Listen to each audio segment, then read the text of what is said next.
Hi పిల్లలు, welcome to my channel kids stories. ఈరోజు మనం ఒక తోడేలు ఉడత కథ విందాం.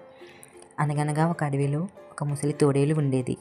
దానికి వేటాడే ఓపిక లేక చాలా రోజుల నుండి ఆకలితో అలమటిస్తుంది.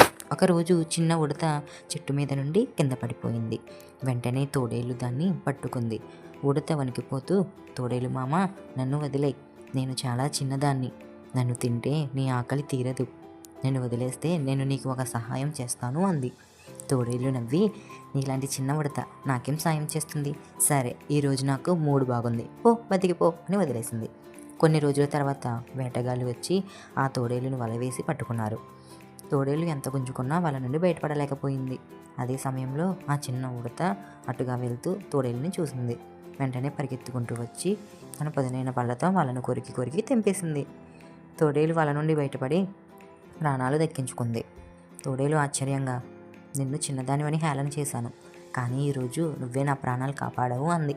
ఉడత నవ్వుతూ, మామ, సాయం చేయడానికి శరీరం పెద్దగా ఉండాల్సిన అవసరం లేదు, మంచి మనసు ఉంటే చాలు అంది. పిల్లలు, దీంట్లో నీతేంటో తెలుసుకుందామా? ఎవరిని తక్కువ అంచనా వేయకూడదు. చిన్నవాళ్ళు కూడా పెద్ద సాయం చేయగలరు. చేసిన మేలు ఊరికే పోదు. మనం ఒకరికి చేసిన సాయం ఏదో ఒకరోజు మనకి తిరిగి వస్తుంది. ఓకే ఫ్రెండ్స్, రేపొద్దున మరో కథలో కలుద్దాం. Bye bye.